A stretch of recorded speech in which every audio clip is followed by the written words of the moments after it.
Before we get started, I have to sort of admit something to you. This is a game conference, and I think I might be the only one up here that's not speaking from the game industry.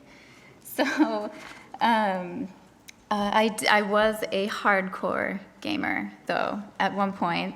And I peaked Christmas morning, 1991. Santa brought me that Game Gear, and I was super excited about Sonic. I think I played it every day for about a year. Shortly after, I did retire. With that said, I just want to let all of you know that I do have the same amount of love for the entire Allegorithmic software, everything there, as all of you do. So, who am I, really? Hi, my name is Nikki Monteleone. I am currently a surfacing artist at DreamWorks Animation Television. If you're on Twitter, if you're on Instagram, and animation is your jam, come follow me. I'm on there all the time, and I really only talk about animation. So a little bit about me. I first attended the Maryland Institute College of Art. I ended up declaring a fibers major, and the definition of that to me is it was the study of the surfaces of things that go on the body. And I wasn't introduced to CG until like my senior year. I had that stereotypical story, sitting around with a bunch of friends, watching Toy Story, and there's this dinosaur on the screen that has a pattern on him. Oh my God. Who put that pattern on the dinosaur? That's what I want to do. I love surfaces of things, but okay, yep, that's it. I can see the side, I can see the front, I can see the back. It's taking light. It's on this character that's like super animated and super fun. That's it. That's what I want to do.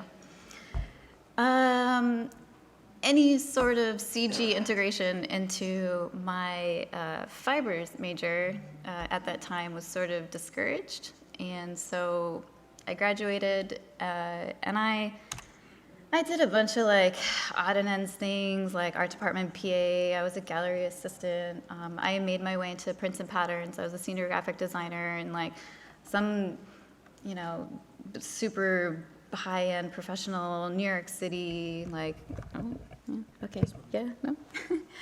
I was in New York City, and I hadn't had my Rex moment in a while, and like I felt super suffocated as a creative artist, and I wasn't doing what I really wanted to do. So I saved up as much money as I could, and I went back to school. I took a couple of continuing education classes at SVI. Shout out to my instructor, Alex Sheparev, who stayed all the way till the end. There were only 2 of us left. And I'm about to embarrass myself one more time. Here's what I ended up making. My very humble beginnings. Look at that robot go. He's jumping on a makeup compact, which I don't know why. But that's what I ended up making. I had 9 weeks, and so I have this thing. Now what do I do with it? I freelanced some more.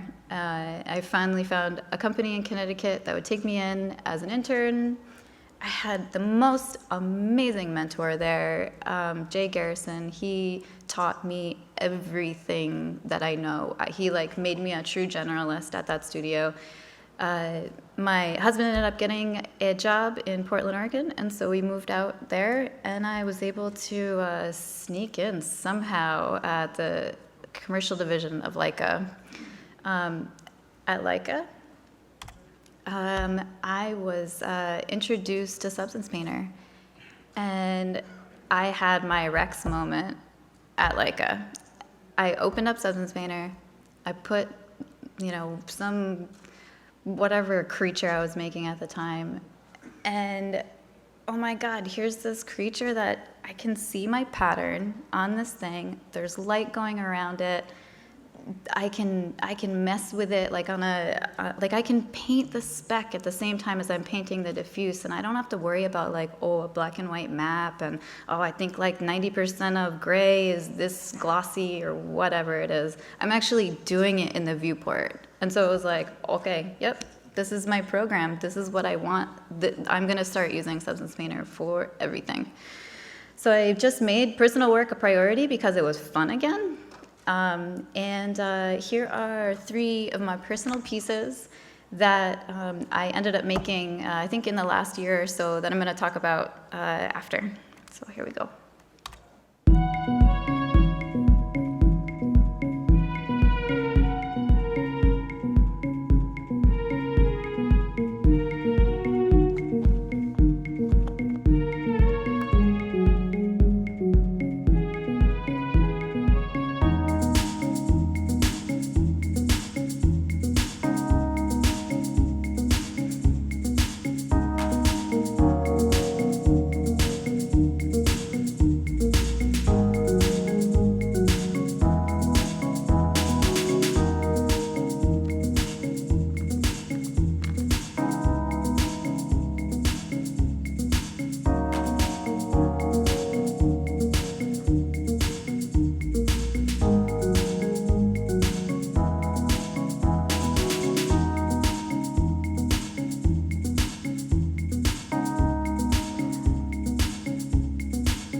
Cool, thank you.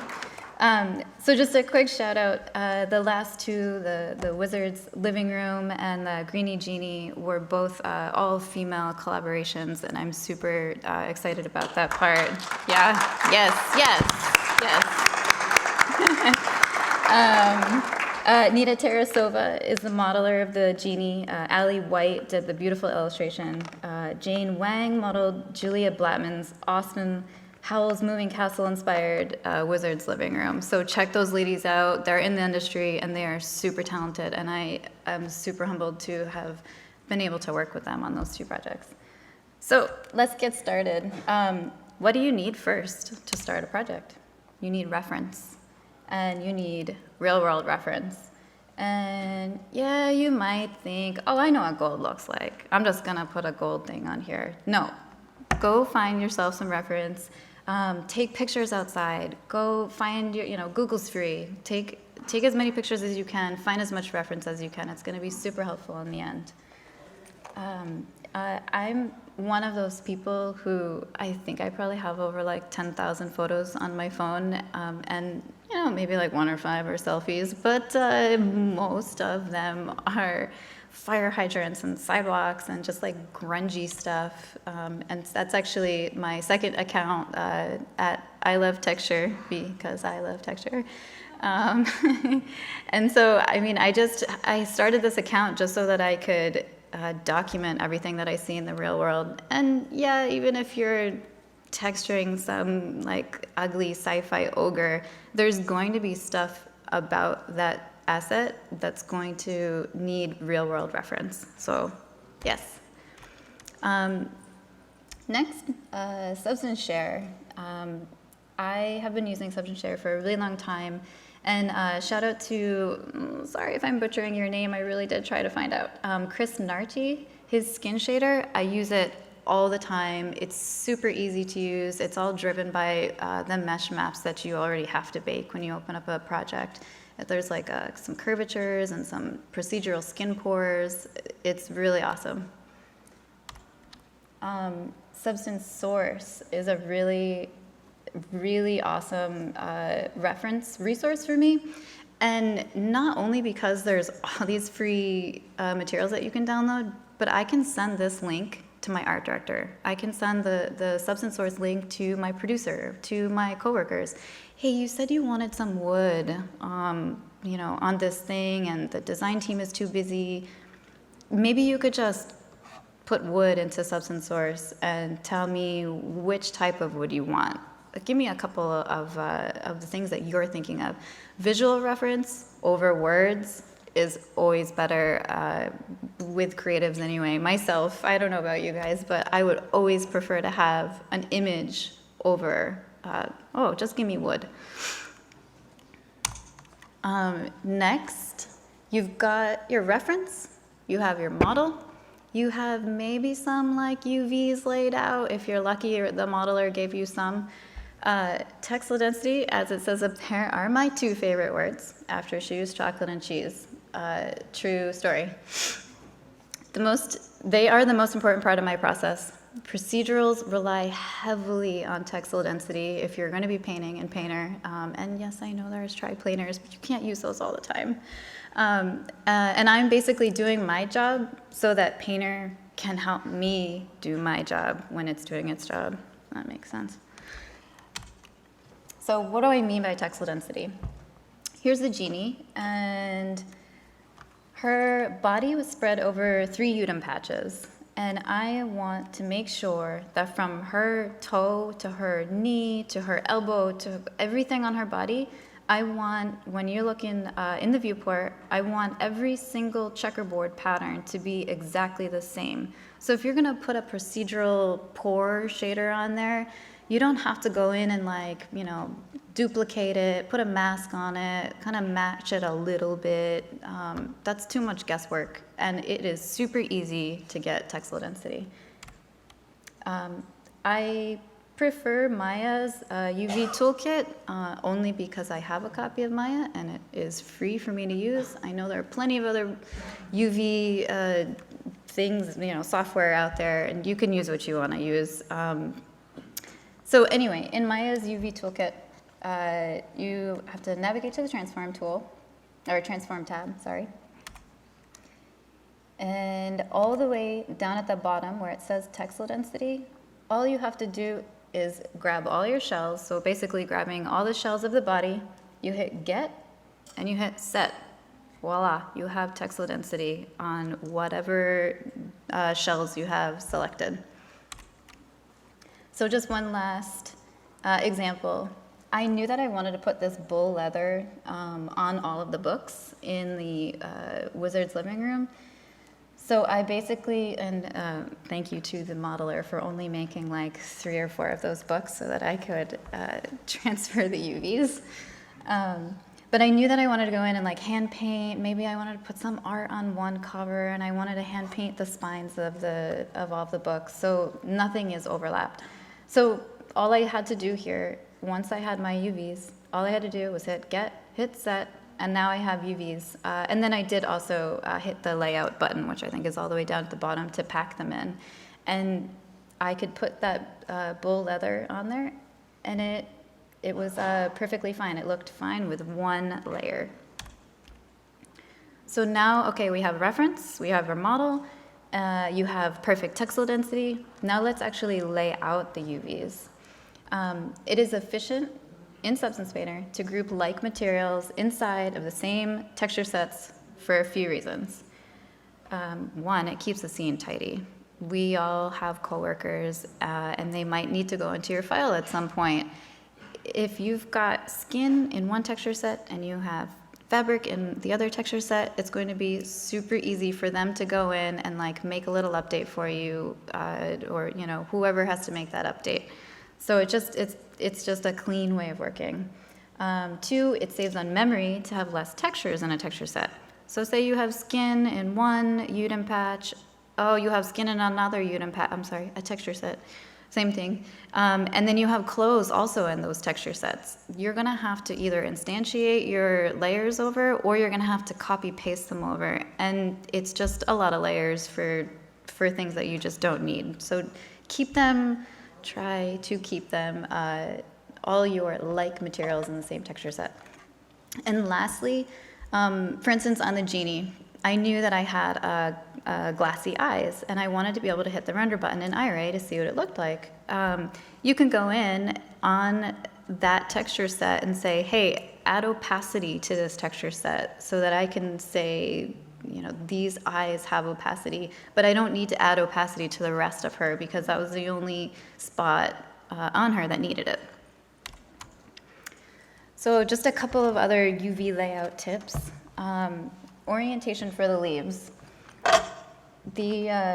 After getting the textile density out of those leaves, I wanted to make sure that the tops of the leaves are all pointing upward. Why am I doing that? That's crazy. Because the watercolor brush that I knew I wanted to use has a rectangular alpha. And so if I have leaves that are oriented like, 90 degrees or up and down or whatever they are, I'm gonna have to keep on rotating that brush while I'm in Substance Painter. It's gonna take me all day to just do the leaves, and I don't want to do it all day. So all I had to do, start from the bottom, couple strokes, couple strokes, couple strokes, and I was done, I don't know, probably 20 minutes or so. Same thing for the shingles. I made sure that the tops of the shingles were at the top and they were just in nice, neat little rows so that I could put a fill layer on top. I think I either put it on like multiply or overlay. I added a mask and I took the gradient linear tool and I literally just stroked across until I was done. Again, that probably took me like 10 minutes. The paper, small detail, but there are 4 shells there. There are 2 pieces of paper. So I needed a shell for the top and a shell for the bottom. And then again, for the second one, a shell for the top, a shell for the bottom. What I did is I took that paper into the UV editor and I unitized it. That is gonna take every single face that's there and make it exactly one-to-one same. So now that you have all of your faces unitized, you're going to cut the edges of the paper, invert that, and then weld all of the inner edges together.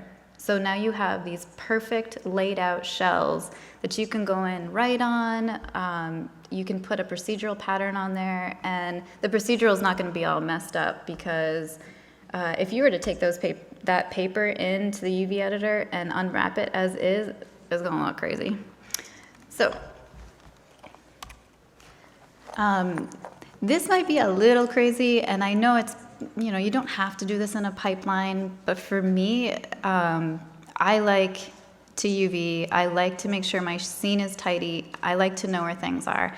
So I laid out everything down at the bottom. That's all the woods. You can see the shingles there that we were just talking about is on that second patch. All the fabrics are on the next row. You can see the rug and the chair backs. The next one, it was all the metals. You can see that big pipe there is probably the one that's on the left. All the gears are on that second patch. All the organic stuff, food and plants, was on the next row. And all the ceramics and glass was up at the top. And what I was just talking about before with the glass, those last 2 patches are the ones that I could go in and say, hey, I want opacity on these 2 pieces. So they're on their own texture sets, and I can go in and adjust the opacity. I don't need to worry about adjusting opacity for everything else. So you have your reference, you have your model, you have perfect textile density, you have everything laid out. Now we're gonna open up Substance Painter and we're gonna set up the project so that it is useful for you and it plays nice with your computer. So you're gonna go and you're gonna open up the preview options. You need to tell Substance how much memory to use. So by default there, it says 2000. This is your local cache directory. So all of your thumbnails and your alphas, like everything that is in the program without you opening up a project. So you go and you download like 100 substances, you need somewhere to put that cache. And 2,000 megabytes is it's a lot, but I think I probably have mine on like 80,000, or I don't know. I just keep going until everything loads like that. The next one you want to do is define your cache directory. So this is, now you have a project open, and you need somewhere to store your cache. So this is straight from the Allegra website. It's recommended to set the cache directory on a solid state drive to ensure the best performances while working with Substance Painter. So by default, I left that there for you so that you could see where it is. It's usually like on your C drive, but I've got mine on a solid state drive so that Substance works just a little bit better. And lastly, I live in Southern California. It's like 100 degrees all the time. And when I first moved there, my God, my computer was crashing like every day, and I couldn't understand why. It was overheating. And I'm a little cheap with the AC, so I got myself a temperature gauge instead. This is MSI Afterburner. It's free, which is the best part.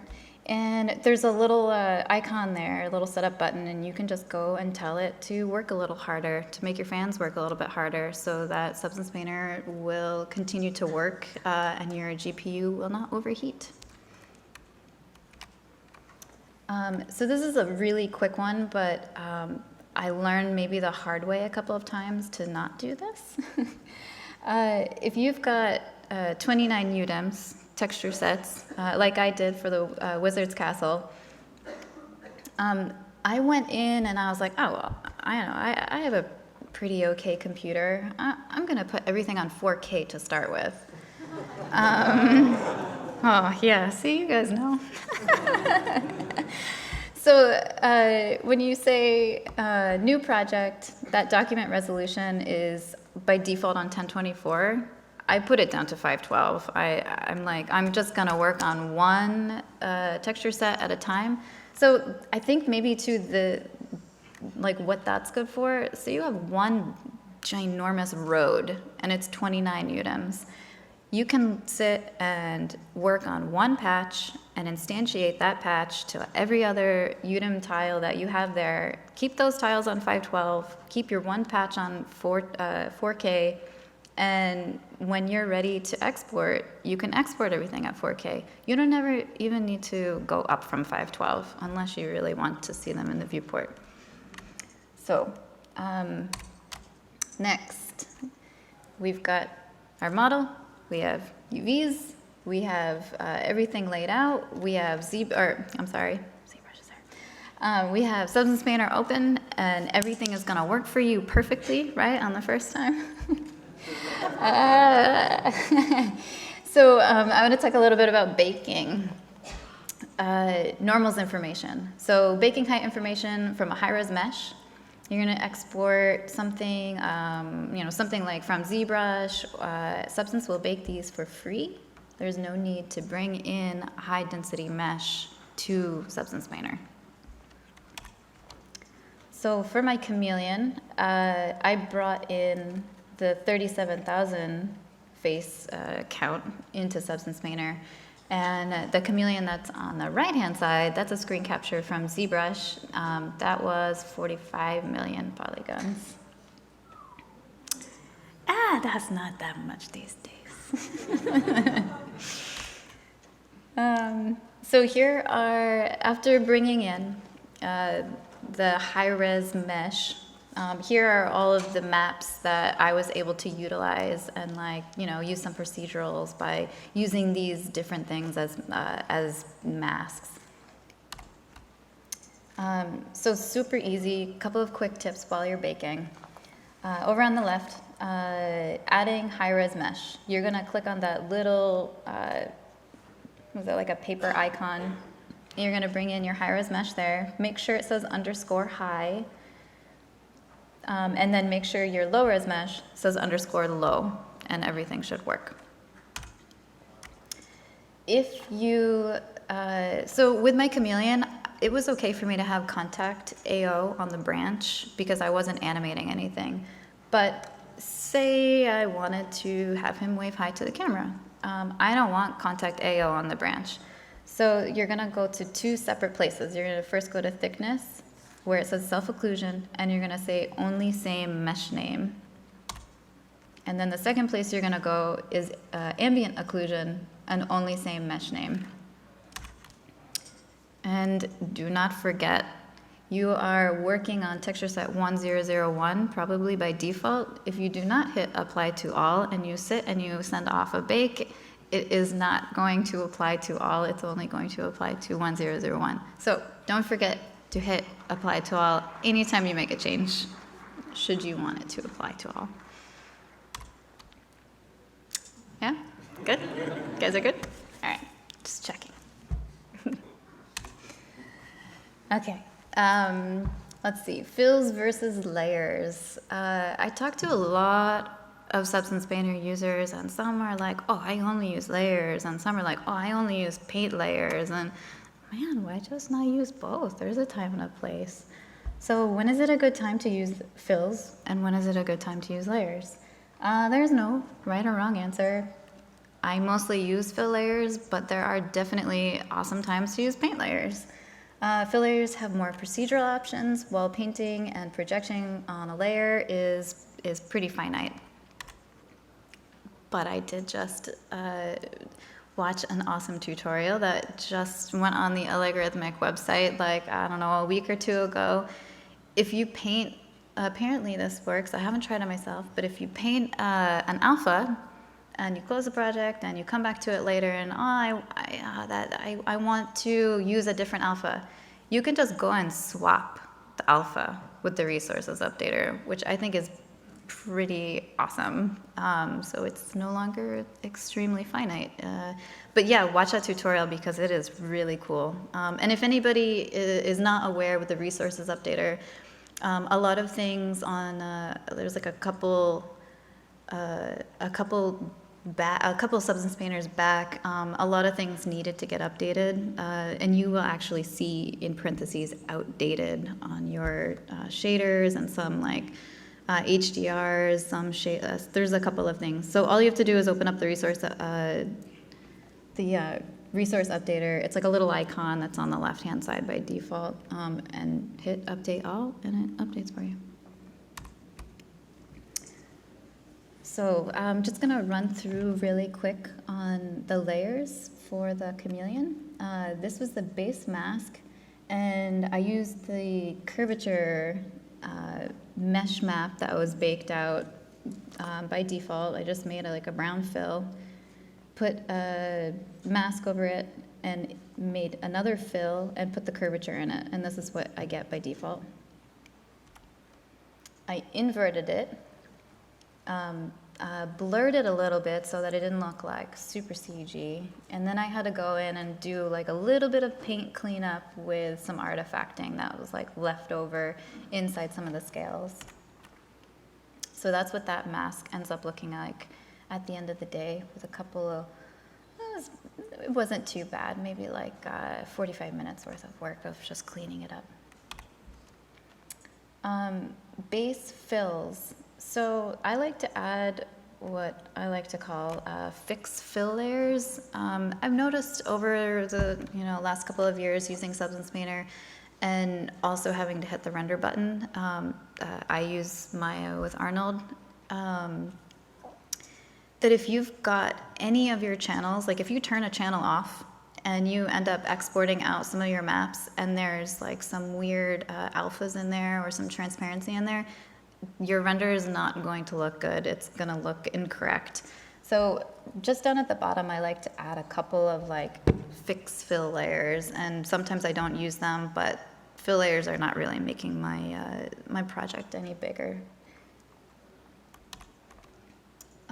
And there is the base paint, and that's the paint that everybody says I'm crazy for, but it didn't take too long, and it was symmetrical around the body, not on top of the head or the tail, but it was fun, and it was a personal project, so I enjoyed doing it.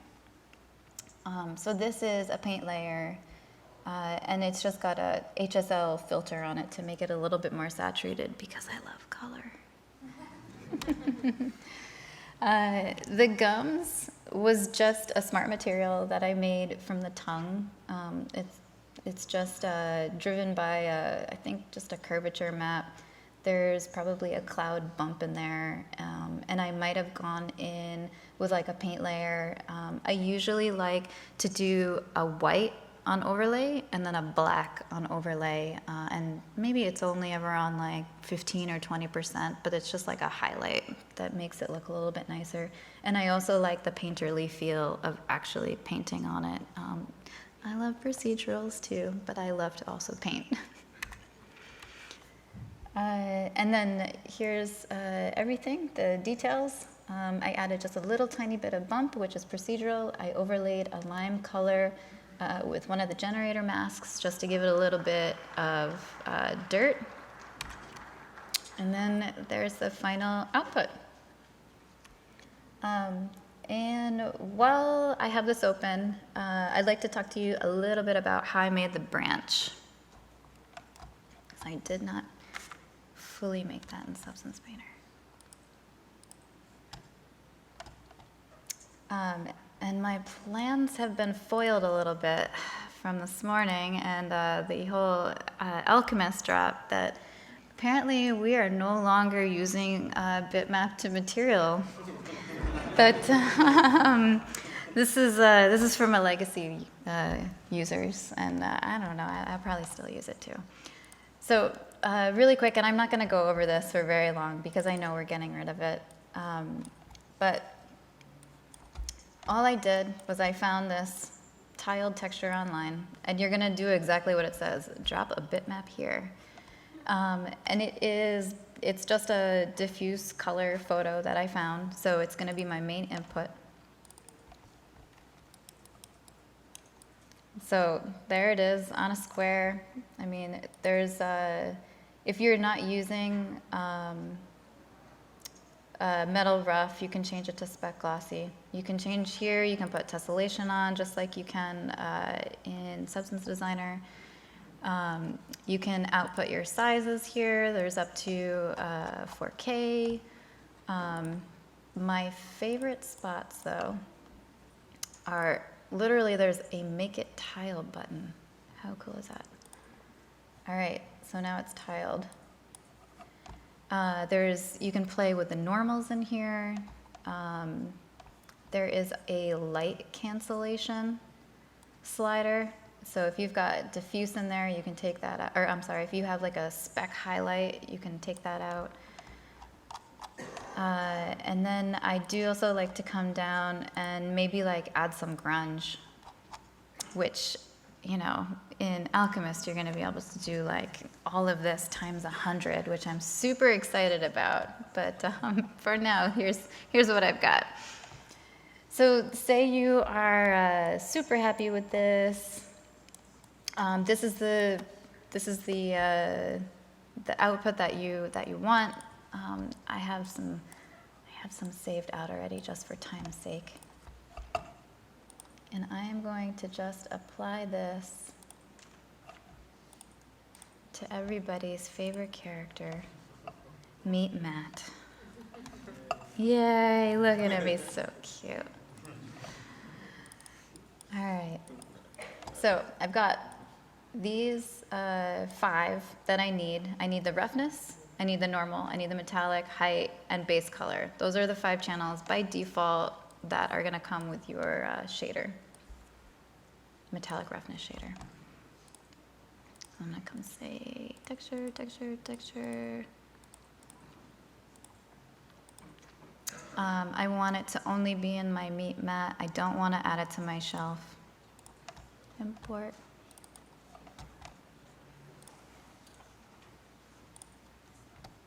I'm going to go into projection mode.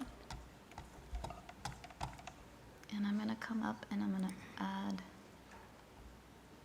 oh wait, no, layer. Okay, a layer. And here are all those places where we're going to stick these. So this one is roughness and normal.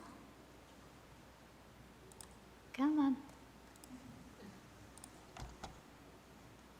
And looks black, but let's use it anyway.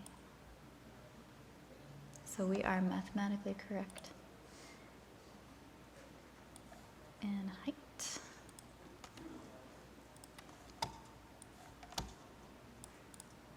And the base.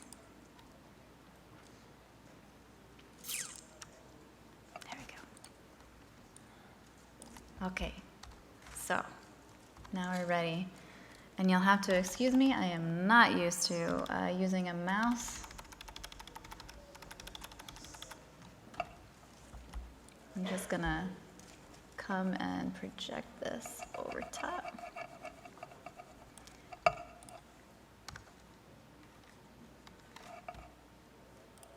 Oh, look at that.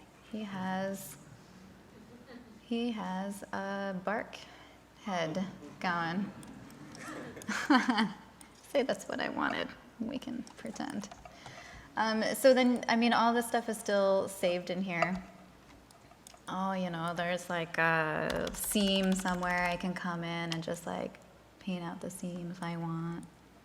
Get, you know, here it is. And I'm painting. So this is, you know, this is my Rex moment. I'm painting this whole entire thing together. I don't have to worry about black and white maps. And it's awesome. So that is how I did the branch.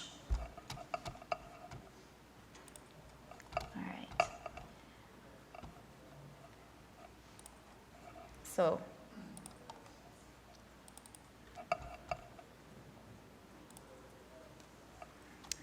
like we just said, it's going to generate all of those maps for you from one single image. Here are the maps that I used. And then also just another quick thing too, the UVs on the branch, I didn't want to have to make them all horizontal.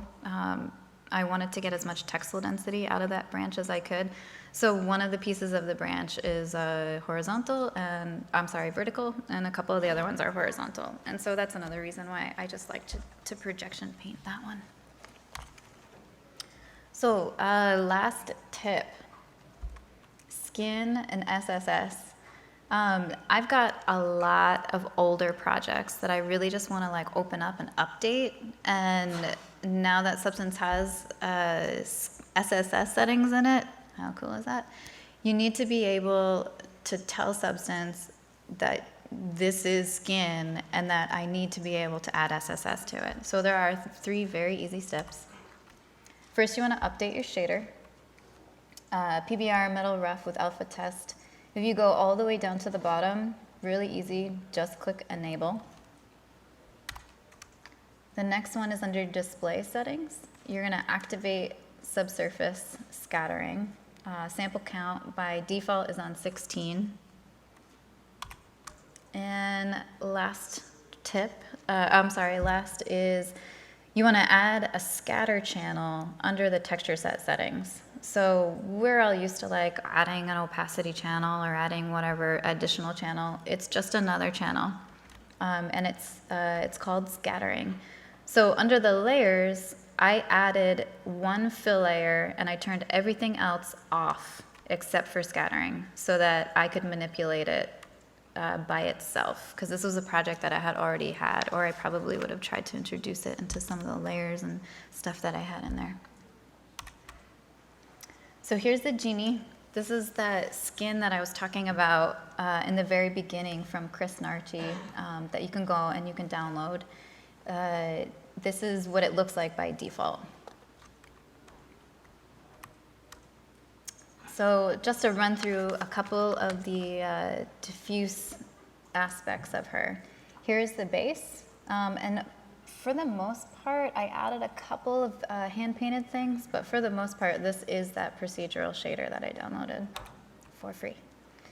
Watercolor brush, I went in and added a little bit of darkening to the nose, some highlights on the cheeks and the chin, like the fleshy bits.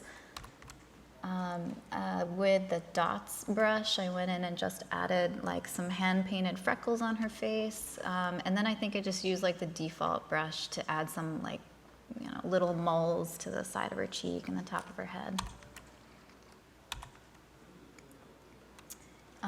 This is the AO that came with it. Wait, did I go too far? Oh, there we go. Oh, purple veins, yeah. So like where the blood's gonna come out, like especially like in your eyes and like around your nose, like right underneath the lips, I added like a deep purple color to make it sort of look a little red. It just gives it a little something when you're hitting the render button. So here's a fill layer that's just AO. It's like a little bit of like a pink color on multiply. And I went in with a levels adjustment and really hit the contrast so that when I put it on multiply, the darker bits were darker and the lighter bits didn't really have an effect on it. Here's the SSS, which is green in the shader, and I liked the way it looks, so I kept it that way. And lastly, here's the base of the lips. A little bit of darkening up around the edges to sort of gradate it back into the skin. So here is the start. I was happy with that. Here's the start of the SSS weight map that I'm gonna paint, and eventually I'm going to export this map out and put it in my scatter channel. So started out with just 50% gray. I pretty much do that for every single channel that I make. So this is some skin patches on overlay, 5%, that's all you need, a tiny little bit. We've got, what is this?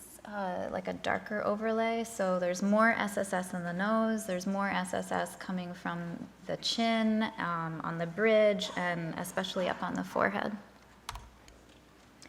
And here's just some breakup of freckles, like some really bigger skin pore freckles.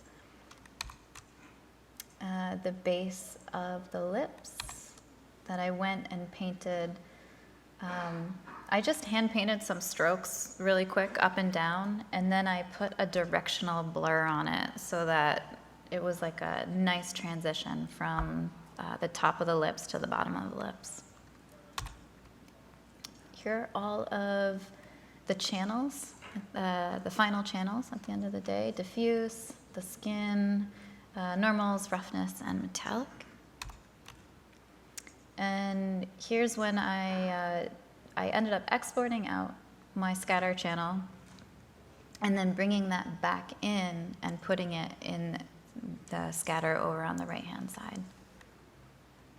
So it's actually hidden now. You can see in the layers over on the left-hand side. And there's the render in the viewport. And before I show you the final render, just some quick tips. And you can do this with anything in Maya, but I took the diffuse map, I fed the out color into a remap HSV and fed that into the SSS color. It's a lot more saturated and very red. And then also, I did utilize that SSS map that I painted. So I put the out alpha in the UV chord of a ramp. And then I put that ramp in the weight of the shader. And so what that's doing, and real quick on the ramp, you do have to get rid of the place 2D node for this to work. It's basically acting as a levels adjustment. So on the left-hand side of the ramp, you can see it's not all the way black. I wanted a little bit more SSS in those areas. And I also slid the white closer to the center because I wanted more SSS in the white areas. So really all the ramp is doing is acting as like a levels adjustment on top and giving me, with the IPR renderer, I was able to just kind of go in and adjust it until I really liked what it looked like. And there's the final render. Yeah, thank you. And that's it. And I'm done. Okay, cool. So yeah, I'm done. And if there are any questions, I'd be willing to talk about it. And I can't see anything, so.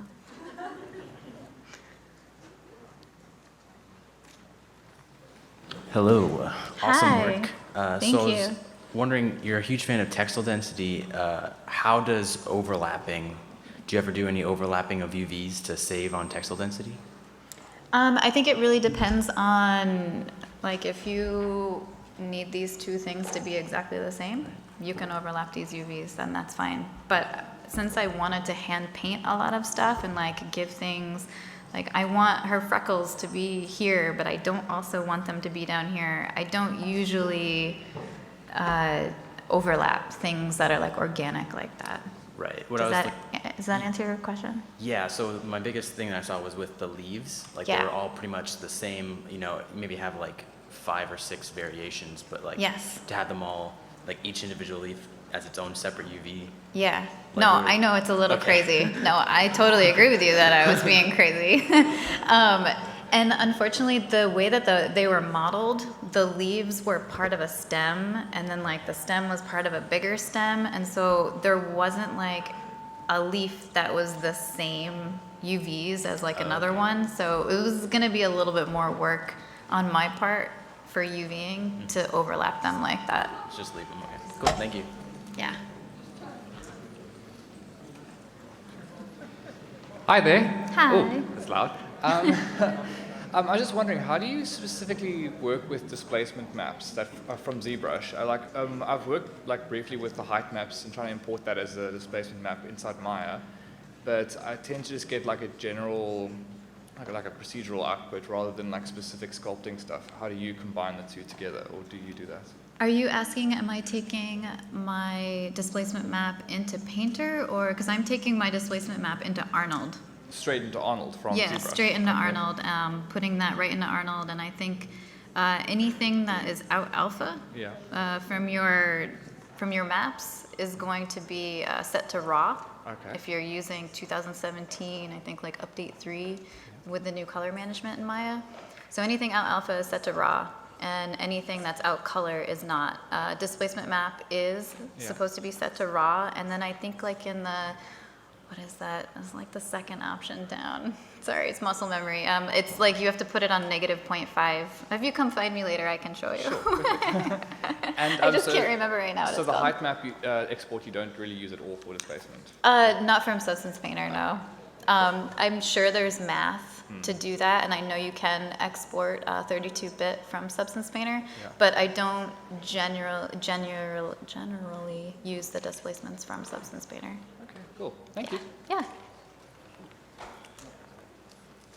Hi, fantastic work. Thank you. So I had a couple questions, if that's okay.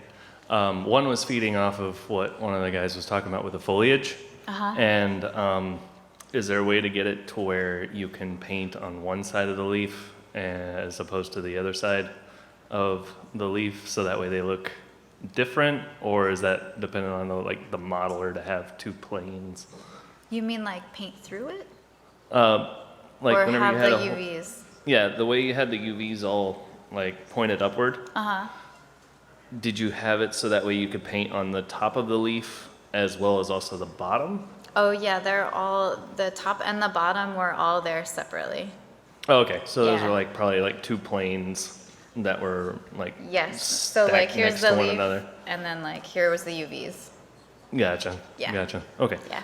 The question I did actually want to ask is, I noticed the texture sets or UDEMs that you were Mm-hmm. using. What's the best method of, I guess, creating those? Is it just Creating the UDEMs? Yeah. Creating UDEM tiles, just in general? yeah? Like, as opposed to like taking it in and doing it by materials? Well, so I used to do it all to where it just it's all just packed into just one texture set, Yeah, right? right. And so I didn't know if there was. I'm just recently discovering Oh, like the idea of no UDEMs worries. in general. If I want to get the camera like right up on my thumb, I need enough textile density in that UV patch to do that. If I have the entire body in one, I'm not going to have enough textile density to like do a 4K render of the thumb. So I knew at the end of the day that I was going to hit the render button on these, and I did want to do close-ups on them. So I went a little crazy with texture sets. Gotcha. Yeah. Gotcha. Okay. And is that just a feature like Maya has built into it as well? Oh, yeah, for sure. Yeah, you can do UDIM patches in there. There is like a transform, under the transform tab, there's just arrows where you can actually like click them over. So they're perfectly aligned Oh, wow. to like from Okay. 101, 1001 to like 1002. And you can Right. like, checkerboard And them stack up. them? Yeah. Okay, fantastic. Thank you. Sure. Hello. Hi. Thanks for giving the talk. This was really Yeah, awesome. thank you for coming. I just had one quick question.